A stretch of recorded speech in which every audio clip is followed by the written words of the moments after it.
Blade Runner 2049, the anticipated sequel to Ridley Scott's sci-fi noir classic. Same name minus the 2049. It so stars Ryan Gosling as Kay, a Blade Runner in Los Angeles in the year 2049, who discovers a miracle and has to find the reason that caused it. And it is a noir film, and he's unraveling a mystery. So I'm just gonna kind of leave it at that. I don't want to have to worry about spoiling anything. And before I really get into the nitty gritty here, I have seen the original Blade Runner, but only once though was the director's cut. Probably check out the finals cut eventually, but haven't yet. And even having seen that, I don't really think you need to see the first one in order to understand the plot of this film. They explain everything as far as the replicants and what Blade Runners are and the universe pretty well, which was great because I definitely needed a bit of a refresher myself. But you'll definitely notice a few little things here and there, a little nods to the original one if you have seen it. I know I did, even in this first viewing. If films like this are incredibly difficult for me to review because, on a technical level, I recognize that this film was phenomenal. I mean, Denis Villeneuve, think I'm saying that right, comes in as the director. I mean, this guy's building up quite the resume here. I mean, I've seen Sicario and Arrival, which were both great of his, particularly like Arrival coming out just last year, and he brings that same level of craftsmanship here in every level, along with everyone in the cast and crew.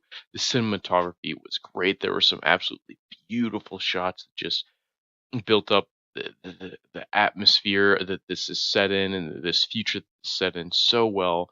The music, there was one or two scenes that I thought were that the music kind of shook me out of it a little bit, but for the rest of the movie it was just so good and it had me right there. And as I said earlier, the atmosphere is there and it's very similar to the atmosphere in the first one. When you're in the city, it's super crowded. There's a heavy Asian influence. There are these over the top advertisements that are just huge, holographic people and these great big neon signs that have influenced so many other films, and it's back here. And when then we get to the big corporations, it's super clean, and we see that futuristic technology.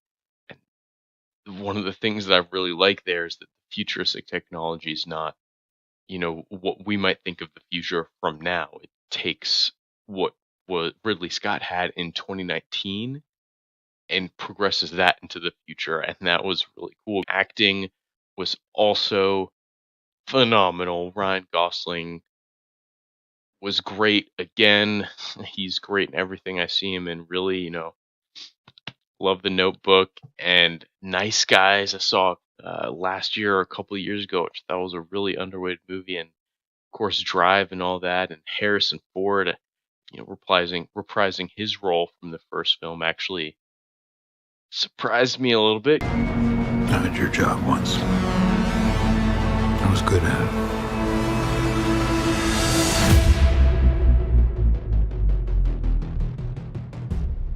I know. What do you want? Because some of the things you see him in, he hasn't necessarily been up to par as he was back in the day, but he actually was good here, and all the other roles were very good. And Jared Leto was very creepy, Happy birthday. which was great for this role. So more good there, and the original noir feel of the first movie is definitely there, as things are kind of dark and damp for a lot of scenes, and the mystery unravels slowly as you get to discover this character that is Kay and the world around him, and that's where I start to run into problems. This film is 2 hours and 44 minutes long, which in and of itself is not a problem for me. I like plenty of long movies, and long movies can be great, but for me, I just felt the pacing was was slow. I was never super bored because again, visually it was very appealing, but I just felt kind of like, okay, like let's get this moving. And I felt every second of that 2 hour and 44 minutes. And but it's paced similar, I felt, to the first one, which also felt slow to me. And that's where I run into these problems, is this really comes down to a matter of opinion.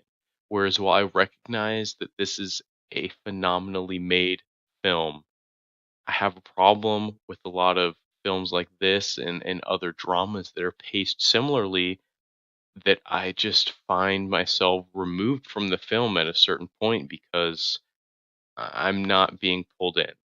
And a lot of people don't mind that, and a lot of people think that's great and that's exactly what they want in a film. So if you're listening to this and you think that that slow pacing is what you want, then great. I think you're going to love this film. You don't have to be like, "Oh, this guy doesn't know what he's talking about," which may be true, but you can take this from the review that, "Oh, well, if he now I know going forward, okay, I don't like this slower stuff, but if you do, now you know that this is something that you can look for, if I agree or disagree with it in a review." And so, going off all that, personally, I would give this movie good. It's definitely above above solid, but it's not quite great. For me, because while all the technical stuff and the sound and the acting was great, just I was definitely a little bored throughout parts of this film. So it hasn't been my favorite film of the year so far, but it's definitely a good movie. And if you appreciate film, and especially if you appreciate the first one, I would definitely recommend going out to see this.